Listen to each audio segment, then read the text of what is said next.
哇，12蚊就食到泰式香葉肉碎飯，咁多肉嘅燒味飯都係16蚊，腸粉10蚊4條，魚蛋4蚊7粒，燒賣4蚊4粒，賣到咁平，呢班老細係咪開善堂嘅呢？大家記得俾個 like 支持一下呢啲小店啦！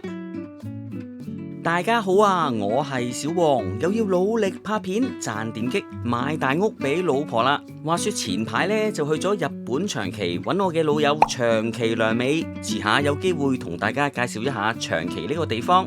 吃喝玩樂完翻到嚟香港之後呢，我個銀包真係變成長崎良美啦。睇嚟買大屋俾老婆又遠離一大步啦，真係要俾啲掌聲自己。為咗節衣縮食，又唔想日日捱麵包，喺呢個物價高漲嘅香港，係咪真係冇平嘢食嘅呢？今集良美大作戰，同大家揾平嘢食。第一站就嚟到粉嶺，上次呢，我就介紹過粉嶺有間小食店有1蚊1粒魚蛋，跟住就有網友提醒我聯和墟有一間仲抵啊！嗰一刻我先醒起呢，爭啲唔記得咗佢啊！聯和墟有唔少名物，相信唔少人認識專賣豬手嘅群記。至於四眼仔腸粉呢，係另一款嘅名物。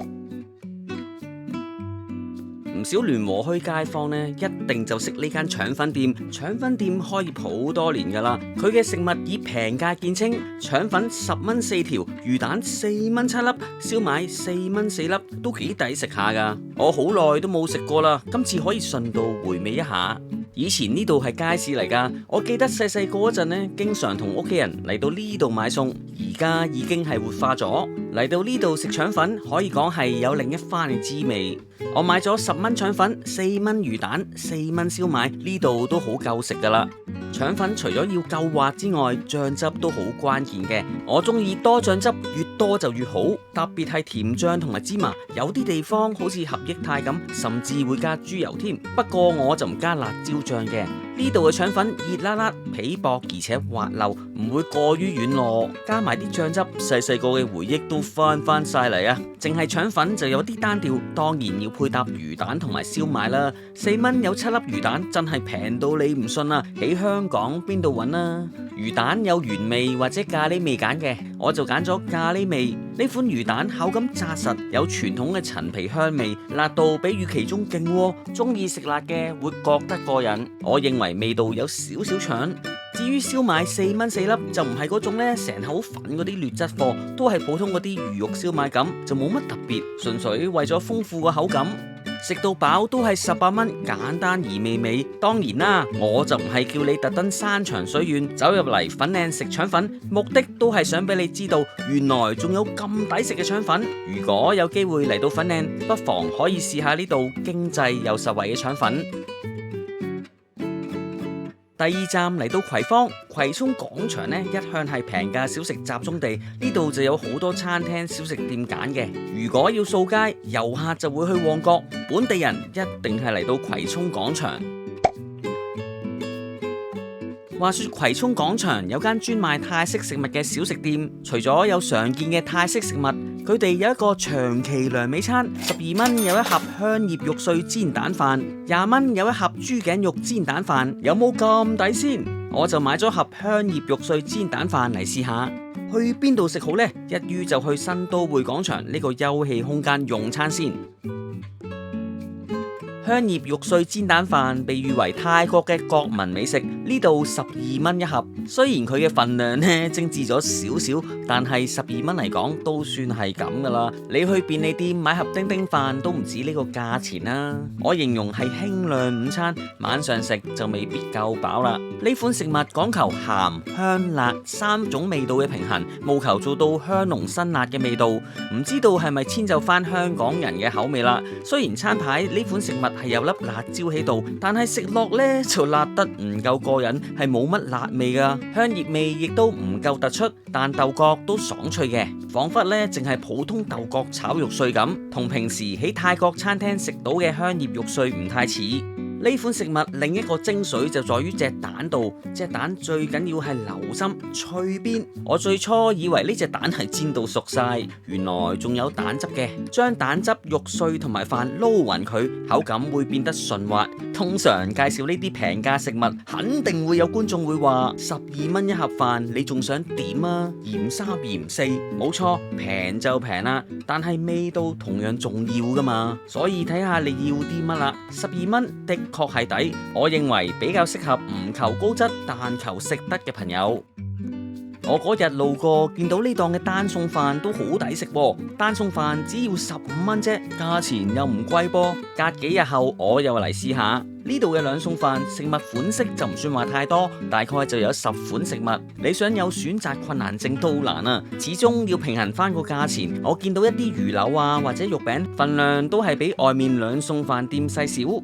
我買咗一盒，又上去公園試下啦。單餸飯我要咗排骨，排骨起碼有幾嚿肉選下，都大大嚿㗎噃。如果揀肉餅，我真係唔夠食啦。呢個價錢仲平過去唐記食，始終收你15蚊，飯嘅份量相對就少啲。排骨都做到入味嘅，鹹味當中帶輕微嘅辣度，豆豉嘅香味相對咧就冇咁明顯。飯嘅口感咧係較為煙韌。平時嗰啲兩餸飯咧食到你唔食，呢個始終係單餸。加上飯唔算多，我食完呢個單餸飯只係啱啱好啫，要買多支飲品先夠飽，所以單餸飯就比較適合細食嘅朋友。大男人一定要食兩餸飯先夠飽。